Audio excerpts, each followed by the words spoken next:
President Kiir pledges full support for comprehensive judiciary reforms.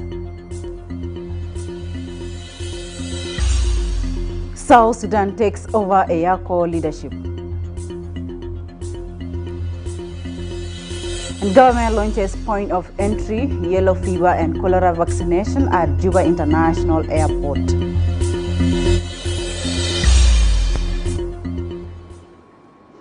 It is 13th of June 2025 and we welcome you to SSBC 8 p.m. News. I am Akuch Maker. And now we begin our news with President Salva Kiir Mayardit as reaffirmed his commitment to supporting the comprehensive reforms of the country's judicial system, pledging full cooperation with the leadership of the judiciary in its effort to enhance access to justice for all citizens.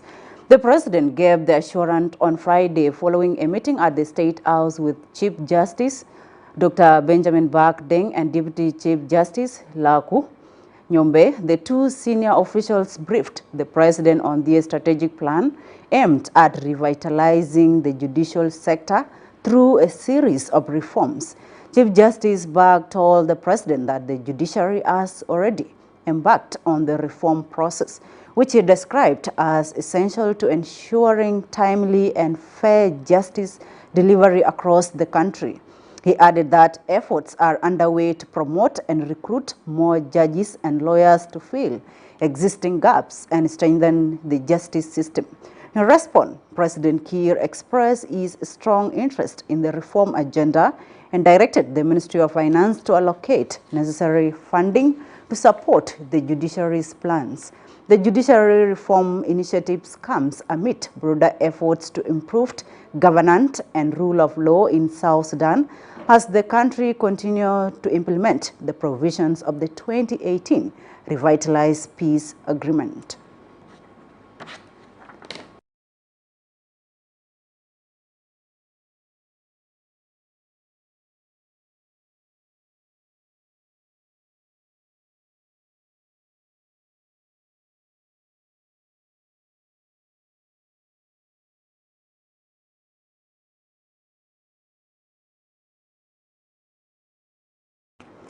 Vice President Taban Dengai and the Presidential Advisor on National Security Affairs, General Madundut Yel, discussed the general security situation in the country.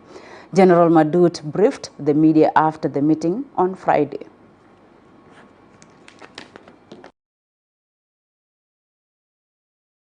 In fact, I came to visit the Vice President and then to talk about our peace. We talk about the road between Wau and Awil, because the road completely is bad. And then he also promised me to talk with the Ministry of Road so that to call Africa Kongdai to make the innovation.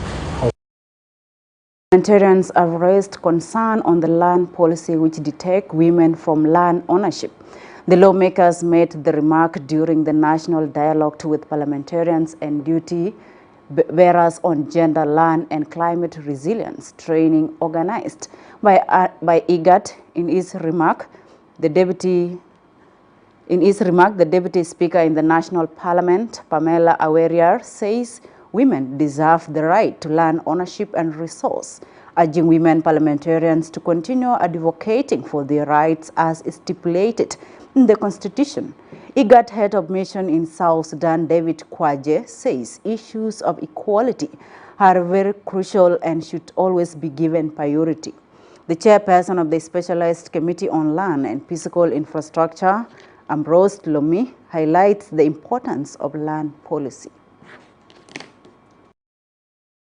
Women are the ones who own the land more than men.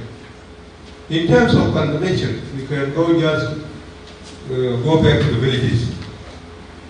Women are the ones who cultivate, and that is the land. So, the woman right in this country is given by law. Globally, women who make up the majority of the developing world's 1.4 billion are generally poor and come from lower income and have less access to credit, decision-making, and limited control over resources such as the land that we call Sipol. It is also estimated that on average, 80% of the women within the IGAD region do not own land and are only granted access through their spouses or other male family members. This workshop is very good for you, so that also you get your rights. And for sure you will get it, because the policy is exactly inclusive now. So you need only now to legalize it and push it so that The Minister of Cabinet Affairs, Dr. Martin Ilia Lomuro, and the Governor of Central Equatorial State, Agustino Jadala Camilo, discussed implementation of the peace agreement and maintaining the peace and stability in Central Equatorial State. In a statement after the meeting, Deputy Governor Paulino Lokudu says they discussed a wide range of issues, including safe return of refugees and the internally displaced persons to their places of origin, to actively engage in agriculture and development of the state. To ensure there is stability, there is peace, and also there is a repatriation and the resettlement of the IDPs and the refugees back to our ancestral land. We are cognizant of the situation our people are facing, especially the security situation and also the issues that are happening in the border areas. And we are going to engage with our sons and the daughters outside to ensure that peace prevails all over parts of Central Equatorial State. And as all of us are aware that the strategic direction of this government this time is to ensure we have. And now we are taking our first short break. Stay tuned. We'll be back with more stories after the break.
Welcome back from that short break. Now to proceed with our news bulletin tonight.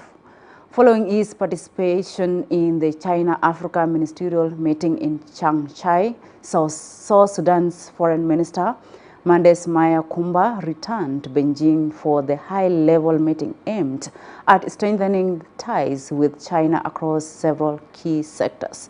We have the report. The Minister of Foreign Affairs and International Cooperation, Mandes Maya Kumba, joined by a delegation from the Ministry of Petroleum led by the Undersecretary Deng Lual and the Managing Director of Nile Petroleum Corporation, Ngor Ayuel Ngor, held 4 significant meetings. The delegation met with CNPC President Hu Juqin.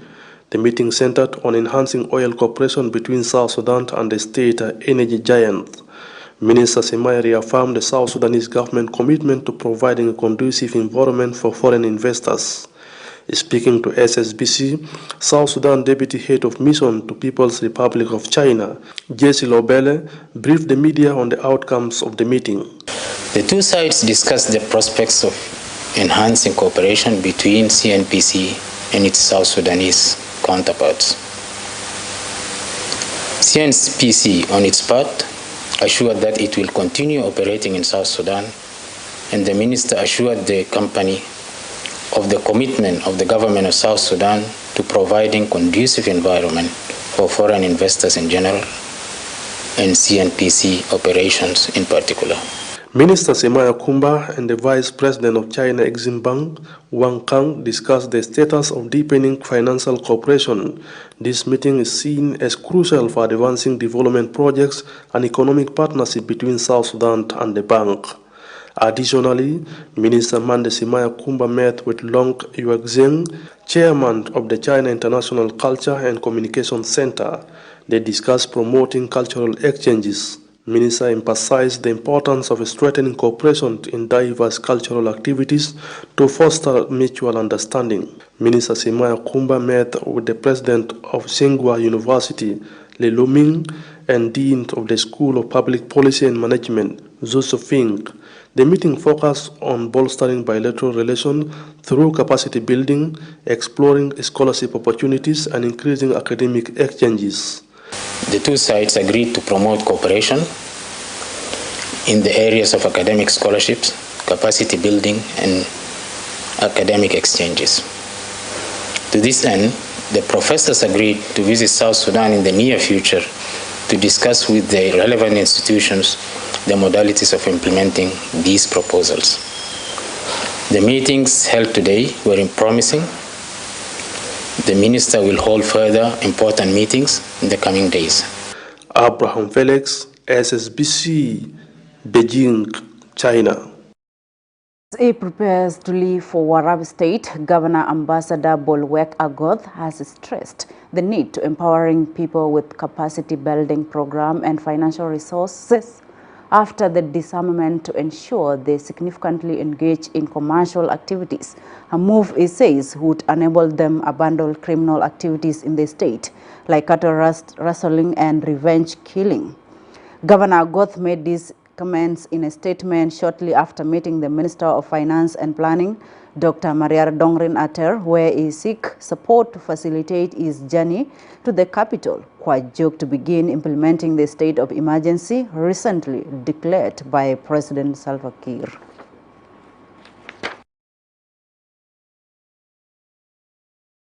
I'm here making my brother Dr. Rial and his team to facilitate me to go to the state so that I start implementing the state of emergency through power of persuasion to begin with, to tell people what it entails, why the government decided to make a state of emergency because the situation is uncontrollable. If they accept, they should have a peaceful disarmament. Majority will accept, will be welcome, and they should be assisted by what I said earlier, so that they can, an atmosphere of business and doing other things. Those who will resist will face a full-blown force of the army. South Sudan assumes leadership of the East African Communication Organization at the end of the first EACO Advisory Council and 30th Annual Assembly in Juba. The Director General of the National Communication Authority, Gieth Kon Mathiang, is the new chairperson of the organization that has its headquarters in Kigali, Rwanda. We have the report.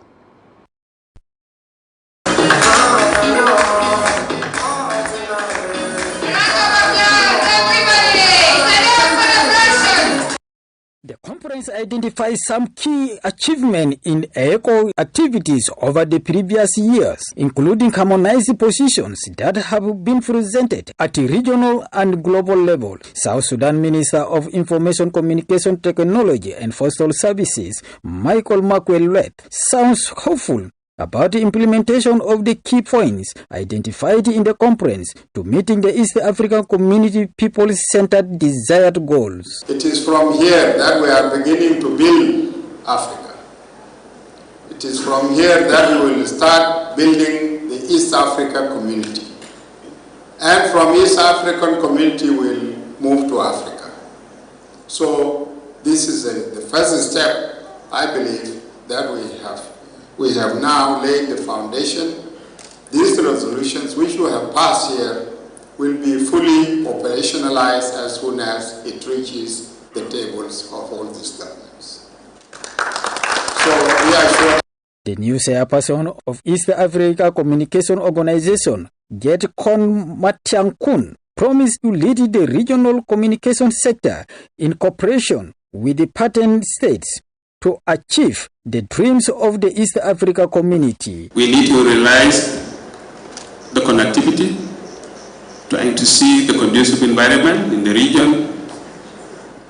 And I thank many thanks to Dr. Samuel Mohizi for his dedicated leadership, and we are going to work closely. Also, he's not going to quit. We will also be looking for his knowledge. The new executive director of East Africa Communication Organization promised to address the communication concerns of East Africa Communication Organization for establishing consumer-friendly relations. The conference adopted a number of key points in the communique for the East Africa Communication Organization to move forward. Communication mechanism among the national CERTs, a CERT with CERT and a CERT with CIRT, was launched. The East Africa Communication Organization Strategic Plan 2023 to 2028 serves as a planning and performance management tool that aims at directing and monitoring overall corporate activities of the organization. Abati Simon Godo, SSBC. Still in the same event, the first Anniversary Council Forum and 30th Annual Assembly of the East African Communication Organization, EACO, wraps up with key recommendations. EACO looks forward to adapting new technologies for advancement in various domains in the East African community member states. We have the report.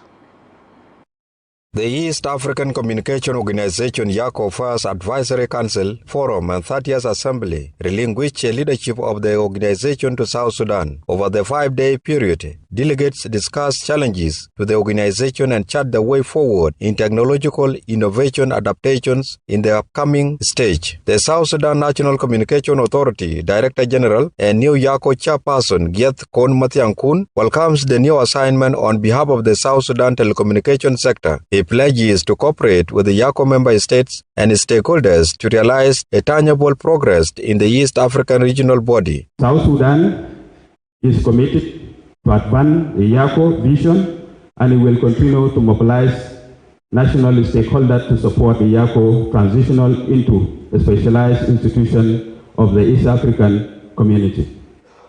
We believe this step is a key enhancing EACO, sustainability, mandate, and impact. We further urge the Secretariat to continue to support South Sudan through capacity building initiatives and by ensuring the greater representation of the whole state, including South Sudan, within EACO structure. Orlin Koech, a new executive director, promises to serve the regional organization loyally and work closely with the new chairperson to deliver the desired outcomes. Despite significant progress in digital transformation in East Africa, the digital divide remains a pressing challenge, whether in connectivity, access, literacy, or inclusion. The future we seek therefore must be built and done deliberately, inclusively and boldly, a connected future that allows East Africa to compete globally. The outgoing EACO chairperson, Dr. Samuel Moizi, commends the South Sudan for taking over the leadership of the organization. He petitions all member states to South Sudan in the new assignment to steer the region into a new digital era. The team has managed to prepare the EACO cross-border frequency coordination schedule for mobile services for the period of 2024-2026.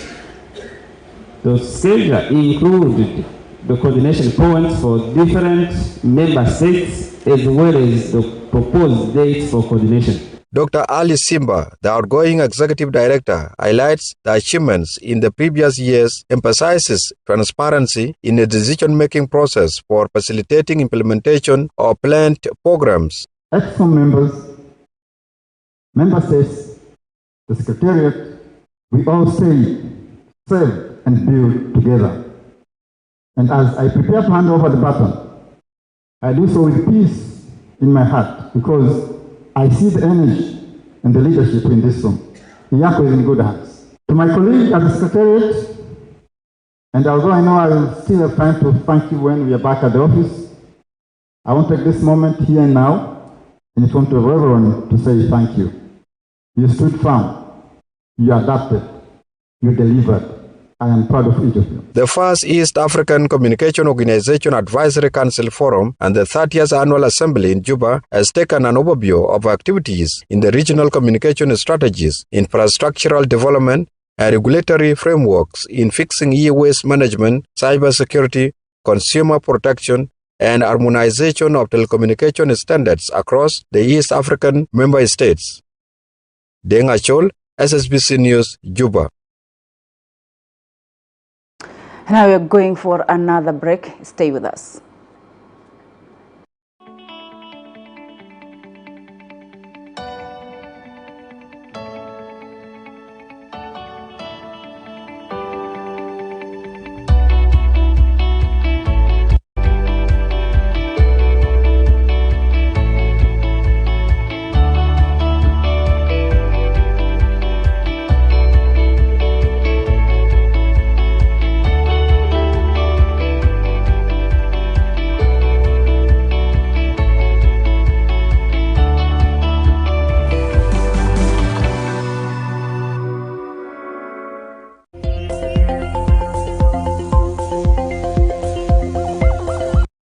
Welcome back from that short break. Now, government with support from the World Health Organization launched point of entry vaccination of yellow fever and cholera for Port Health Services at Juba International Airport on Friday. Addressing the event, the National Minister of Health, Sarah Clentorial, expresses our ministry's commitment to educating the public about the importance of the vaccination in protecting them from diseases. Minister Sarah added that the ministry will continue working with partners to fight diseases across the country. Uhuru Representative Dr. Karamangi urges for concerted efforts and commitment to protect the public from diseases. The manager for Juba International Airport, Captain Dao Majak, affirms readiness to working with the Ministry of Health to protect public from the diseases. I would like to express our deepest gratitude to all our health partners and the donors community whose unwavering support makes initiatives like this possible. A special thanks to all organizations and individuals supporting Port Health and strengthening our capacity at points of entry. Your collaboration, every one of you, and your generosity are saving lives and building a healthier South Sudan. In closing, I would like to call upon all of us, let us continue working together to build a resilient health system free from the threat of preventable diseases. The cholera and yellow fever vaccinations that we are launching are really an important platform that we are using to make sure that we are able to manage the health of the people in our country. WHO in South Sudan is really honored to play a part and to be invited to participate in this process. As Juba International Airport Management, we will ensure that everybody adheres to the regulations, and we will work hand in hand with you. If there are any challenges facing you at the Juba International Airport, please don't hesitate to come to us so that we address this. Airports are always, key. The National Ministry of Agriculture and Food Security, in collaboration with partners, released the Integrated Food Security Phase Classification of Food Insecurity Report across the country. The document indicates the level of food insecurity and malnutrition, landscape reports and affected counties, low agriculture, climate change, and conflict as major factors attributing to the decline in agricultural production. Addressing the gathering, the Minister of Agriculture and Food Security, Hussein Abdelbagi Akol, outlines conflict and climate change as some of the factors contributing to food insecurity across the country. The UN Humanitarian Coordinator, Anita Kiki, affirms continued support to enhancing food production, while Food Program Country Director Mary Ellen describes the report as a national concern. Resources Partners representatives shall expresses commitment to working with the government to address food insecurity in the country. My ministry will continue to support farmers and cooperatives and strengthen all our traditional coping mechanisms. Together, as we united government, we with our development partners, as one people, we can and we must create a South Sudan who no one goes to bed hungry, peaceful, prosper, and food secure. Let us begin the vital work today. Today, we gather to release another IPC report. As we have heard very eloquently and clearly from the Honorable Minister, the key findings tell us that 7.73 million people are facing acute food insecurity, and that 2.3 million children are suffering from acute malnutrition. The data also shows that peace matters. In areas of conflict in Upper Nile, food security and malnutrition for the most vulnerable have slipped into IPC 5 phase levels. That is catastrophic. We are deeply concerned as the UN. We are joining our hands to be able to tackle the problem, and we do want to encourage the government to continue some of the very fruitful efforts that are going on. As the UN, we stand behind you, as WFP, FAO and UNICEF together, to make that hunger-free South Sudan a reality. Whilst we all face these challenges together, now is the time to make solutions that work for South Sudan, here in South Sudan, rather than wait for magic answers from elsewhere, which might not be forthcoming. So I'll just wrap up by saying thank you again to my colleagues from the IPC. I think you've produced an incredible resource for us here. I would urge people to use this report that you see in front of you. Use it to make wise decisions in South Sudan, but also use it to... The National Minister of Roads and Bridges, Simon Mijung Mijak, and the Turkish ambassador to South Sudan discussed opportunities for Turkish companies to invest in South Sudan's road infrastructure. Developing sound national and road infrastructure is a crucial factor in safeguarding basic service delivery, stable security, and interactive socio-economic development in the country. Minister Mijuk says the two sides would work closely in identifying road projects to be relinquished to Turkish companies. Ambassador Metin says the Turkish government will provide the necessary technical assistance to South Sudan to implement its road projects in the future. So development was our agenda, and I thank His Excellency for giving us his thought how to advance our relations, especially the ratification of the legal framework, protection of investment, and also the development agreement, which already passed by the cabinet. I have conveyed my belief that South Sudan will have a bright future where all these needs will be met, and we as Turkey will do our best to help our brothers and sisters in South Sudan to fulfill these. South Sudan delegation to the International Labour Conference in Geneva briefed the Director General of the International Labour Organization on the implementation of the Decent Work Country program.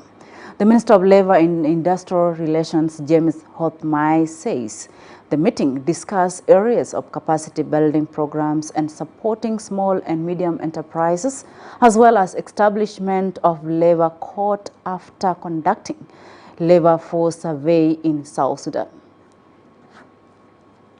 We discussed a range of issues with respect to implementation of the Decent Work Country program. We asked them also to support the Republic of South Sudan in the training of our inspectors. We asked them also to help us in vocational training centers so that we can open more vocational training centers. And also we discussed about the establishment of our labor court. That is important to all of us. We have so many cases in the country that we are unable to resolve because we have not established the labor court. And also we discussed about the labor force survey that we are planning to conduct in our country with their help and also together with Bureau of Statistics and the Director General promised us that they will do. The South Sudan Revenue Authority has received 40 computers from the Northern Corridor Transit and Transport Coordination Authority to enhance its ongoing digital information efforts. The equipment, comprising 28 desktop computers and 12 laptops, were officially handed over to the Commissioner General of the Revenue Authority, Simon Akui Deng, by the Executive Secretary of the Northern Corridor, Dr. John Deng Diar, at the authority's headquarters in Juba. Akui says the computers will support revenue mobilization and administrative work, particularly within the Customs Division, where digital processes are expanding across 28 active workstations and newly established stations. The partnership reflects a shared commitment to regional integration and the adoption of the standardized digital customs procedures. Deng says the next phase of collaboration will focus on developing internal networking system and integrating South Sudan into the single customs territory framework alongside other Northern Corridor member states. We are very grateful as the Revenue Authority today to have received 40 computers from Northern Corridor, and we will continue to work together to achieve more. These 40 computers will be used for revenue mobilization and revenue administration, especially in our Customs Division. We need to get digitized across all the working 28 stations right now, and others that are being opened up. Since we are now in the phase of automation, having such computers is very key. We will go now to the next phase on how we can get also printers. Northern Corridor is determined to bring South Sudan and enlist it into a virtual custom management and revenue administration framework, which is being practiced in other countries. This is just a few baby steps that we hope will add up to something that will solidify our foundation in managing our country resources. 28 desktops were requested by the CG to be distributed to all stations so that data is automated, is standardized to fit the framework of standard custom procedures. And the next step would be that we shall now work to integrate it into the region, and South Sudan shall eventually join single custom territory framework that we use. Authorities in Lake States pledged to empower youth for sustainable peace and development. Governor Ring Twain Mabor stated this during the swearing-in ceremony of the Rumbek Youth Union in the capital, Rumbek, where he encourages young people to engage in peace initiatives. He says they are engaging with development partners to allocate loans for youth to start business initiatives. We have the report.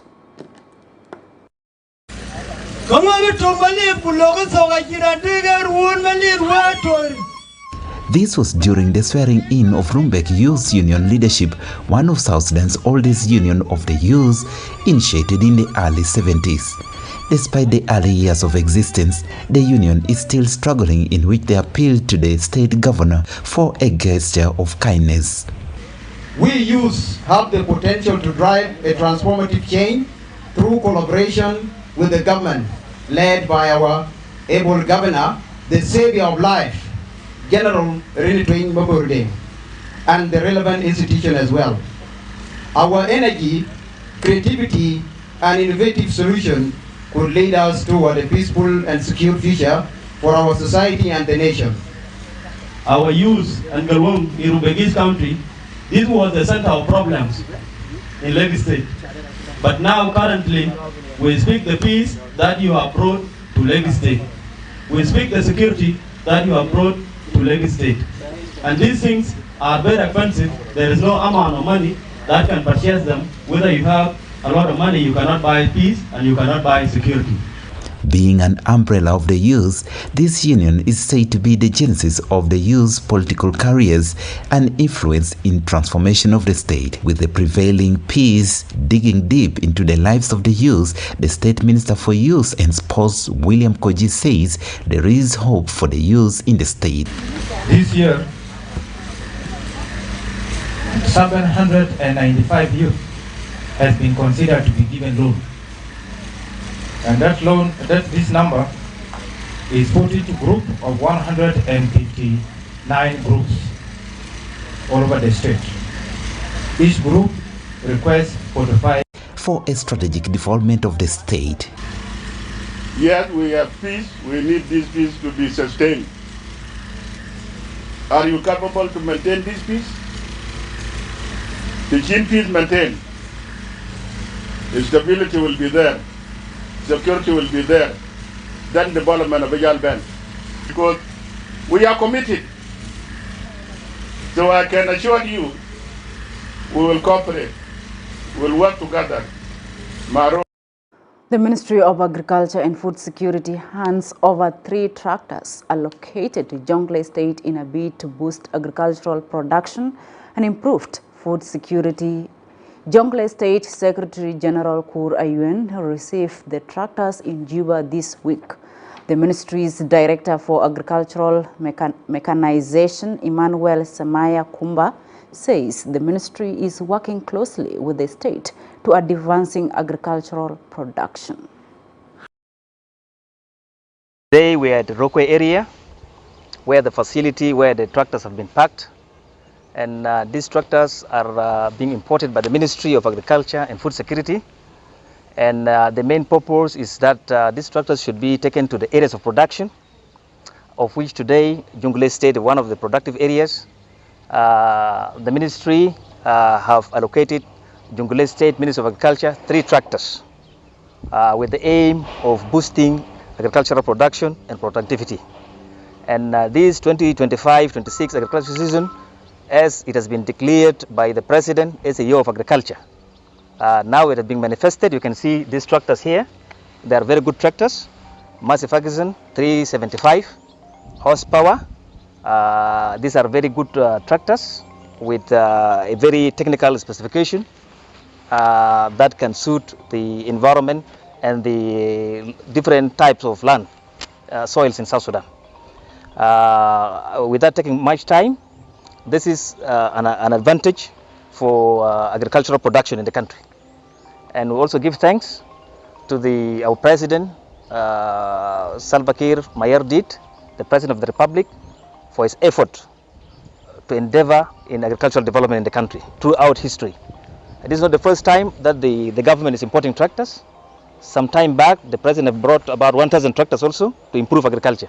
And is still continuing in this area to make that South Sudan is food secured. First of all, my name is Kura Yuen Ko. I'm Jonglei State Secretary General.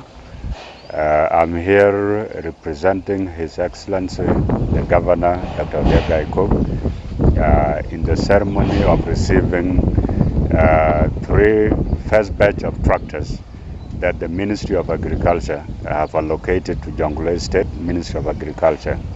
So I'm here today to come and receive the 3 tractors that have been allocated to Jonglei State on behalf of His Excellency the Governor. And it was as a result of His Excellency the President donations of the tractors that were brought into the country. We are excited as Jonglei State, and we like the role the Minister, His Excellency Hussein Abdelbagi Akol, that he's playing. He has visited us in Jonglei, and he has seen the environment and the impression. These tractors will go to the 3 counties that we are piloting the policy of 250,000 Fedan, and then by next year it will be rolled out. So as a government also, we will not just wait for the handout from the national government. We will also try within our means how best we can be able to support other farmer. Excellency, the Governor, Dr. Riagai Cook. We are happy as people of Jonglei, and we will support the policy of the national government for agricultural revolution. And we want to emphasize and affirm our readiness. And that story brings us to the end of our news. We thank you for joining us. Stay tuned and enjoy the rest of the programs coming up on BC. Bye-bye.